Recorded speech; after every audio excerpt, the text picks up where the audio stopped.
So what we're here to talk about today is twofold. The first is a homicide arrest, and I'll put his picture up of Jeremy Fuentes. So by way of background, Fuentes is part of a gun trafficking operation with two co-defendants that you are familiar with at this point, Charles Fulforth and Kelvin Roberts. So they were arrested for the home invasion on December 8th in Lower Merion. So we're talking about Jeremy Fuentes and his role at this point. He was part of a gun trafficking organization involving these and other individuals. He worked for the company that we've mentioned before, Junk Luggers, in Willow Grove. Fuentes did an estimate on a home in Bucks County on December 6th. So a couple days before the home invasion, Fuentes relayed information about a home in Bucks County, which was different from the home that was invaded in Lower Merion, but talked about the fact that there were guns, gun safes, and other things in this home. Jeremy Fuentes is in custody. He was taken into custody this morning, thanks to the efforts of the Philadelphia Police Homicide Task Force and Philly SWAT. They hit a house this morning and took him into custody without incident, which we were pleased, because we were concerned, of course, with everybody involved in this and their access to guns, which we'll talk about here. So pictured on that slide is what we believe is the murder weapon.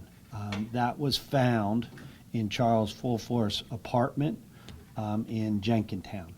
He came out of his apartment there and was able to be taken into custody. Police executed search warrants and found that, and that was the Fairway apartment in Jenkintown. So the investigation investigation into this gun trafficking organization kind of went from there, and some of the other items that were found that are outlined in the affidavit of probable cause is this, and this is an item that was made by Fulforth that we believe is the murder weapon in this case, and it was made by a 3D printer. Now, this picture that I'm showing you at this point, this is from a 3D printer. These guns and a lot that you see laying before you were being manufactured by Fulforth and then distributed out on the streets, and was fueling gun violence, because they're not doing it to legitimate people. They're doing it to criminals that can't own guns, and they're criminals that can't own or distribute or make or buy or sell guns. This was his manufacturing aspect, so he would print them and then put them together at this other location. There are 8 involved in this organization.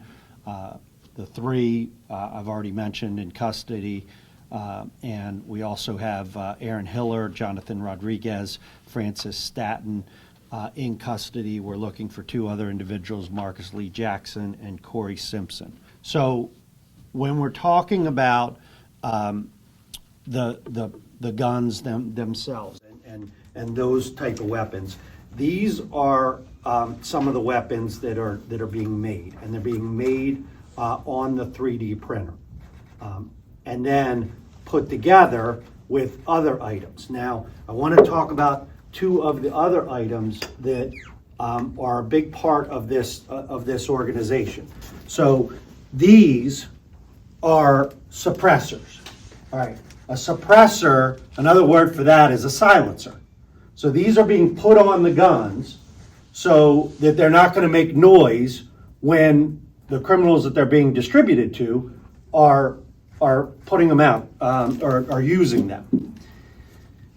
And then you have machine gun conversion devices. These are also being printed. Okay, this picture right here, he's making 12 at a time. 12 at a time.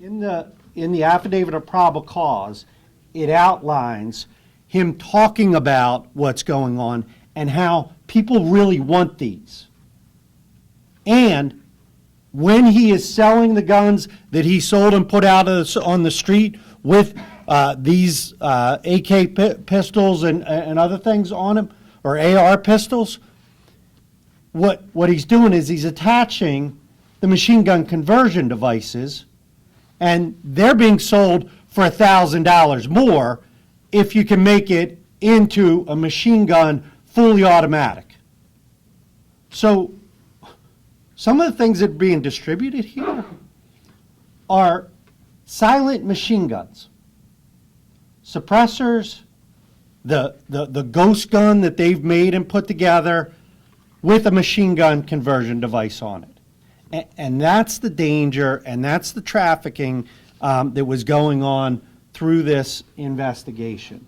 There's also a picture that we obtained in going through this investigation of the defendant.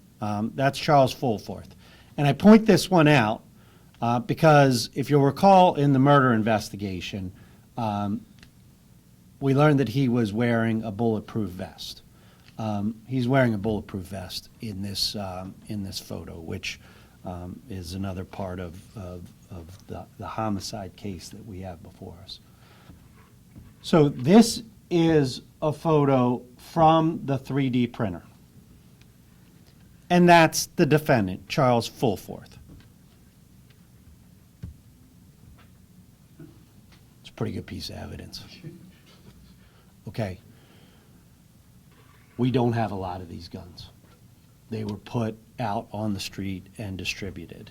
These are pictures, all of guns that we don't have, that are operable, that are working, and that are not in the hands of law enforcement.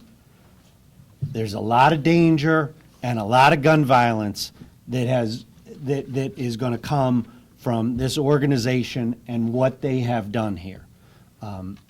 Again, this is not legitimate gun dealers. This is not serialized weapons. These are ghost guns, difficult to trace, but for our historical look back on this to do it.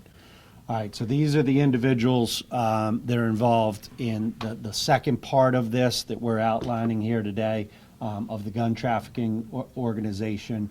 You have Jonathan Rodriguez, Francis Statton, and Aaron Hiller that have been arrested so far. And again, we're looking for Marcus Lee Jackson and Corey Simpson at this point. And again, we're very appreciative of the Philadelphia Police Homicide Task Force and the SWAT team from Philly that were able to get Fuentes into custody this morning without incident.